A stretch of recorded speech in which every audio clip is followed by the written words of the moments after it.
یاد رکھو، جب اللہ تمہارا سویا ہوا نصیب جگانا چاہتا ہے تو یہ 3 خاص نشانیاں بار بار تمہارے سامنے لاتا ہے۔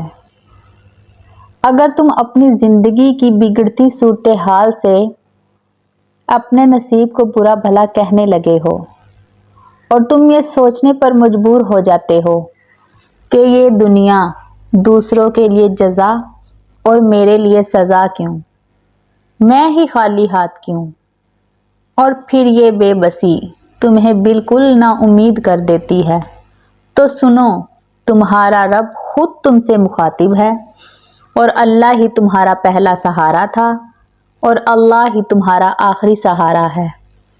اور تم کتنے ہی گناہگار اور نافرمان کیوں نہ ہو جاؤ، تم جب اسے پکارو گے وہ تمہیں جواب دے گا۔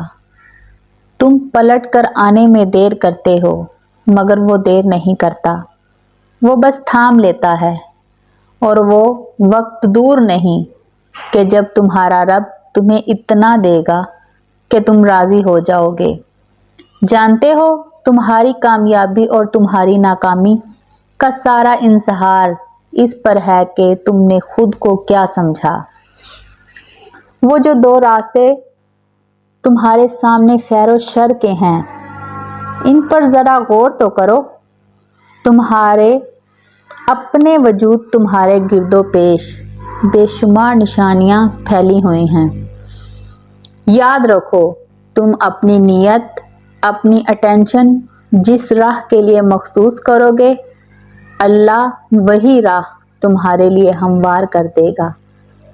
اگر تم اپنا نصیب بدلنا چاہتے ہو تو تم اللہ کو ایٹریبیوٹ کرتے چلے جاؤ کہ مجھے ہر چیز اللہ نے دی، مجھے وہ چیز بھی اللہ نے دی تھی، مجھے کل بھی اللہ نے کامیاب کیا تھا۔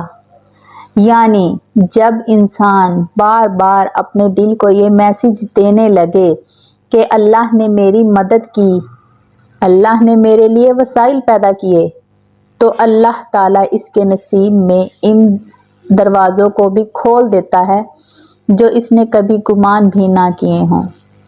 اللہ تعالیٰ خود تم سے فرماتا ہے، اے نبی صلی اللہ علیہ وآلہ وسلم، ان سے کہو کہ فضل و شر اللہ ہی کے اختیار میں ہے، جسے چاہے عطا کرے، وہ وسیع و نظر ہے اور سب کچھ جانتا ہے، اور وہ اپنی رحمت کے لیے جس کو چاہتا ہے مخصوص کر لیتا ہے، اور اس کا فضل بہت بڑا ہے۔ یاد رکھو، تمہارا مقدر تمہاری زندگی نہیں بناتا، بلکہ تمہارا توکل ہی تمہاری زندگی بناتا ہے۔ اور جو تکلیف تم سہ رہے ہو، یہ میسیجز ہیں، انہیں غور سے سنو۔ جس طرح کوئی خزانہ سانپ کے بغیر، کوئی پھول کانٹے کے بغیر اور کوئی خوشی غم کے بغیر نہیں ہے، تو اگر تمہیں تکلیف مل رہی ہے تو عنقریب راحت بھی ملنے ہی والی ہے۔ بلندی پر جانا ہمیشہ مشکل ہوتا ہے، جب راستے پر چلنا شروع کر دیں تو راستہ نظر آنے لگتا ہے۔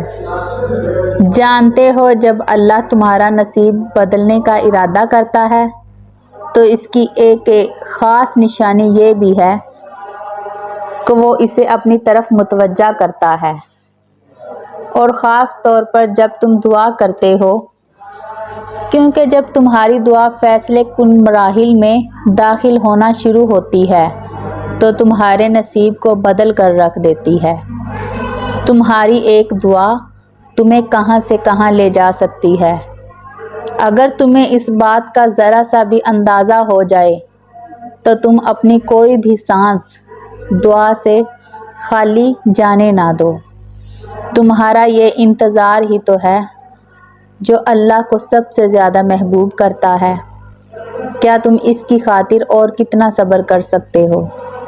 جانتے ہو، اس انسان جیسا کوئی خوش نصیب نہیں جسے اپنی رب سے دعا مانگنے کا فن ہو جائے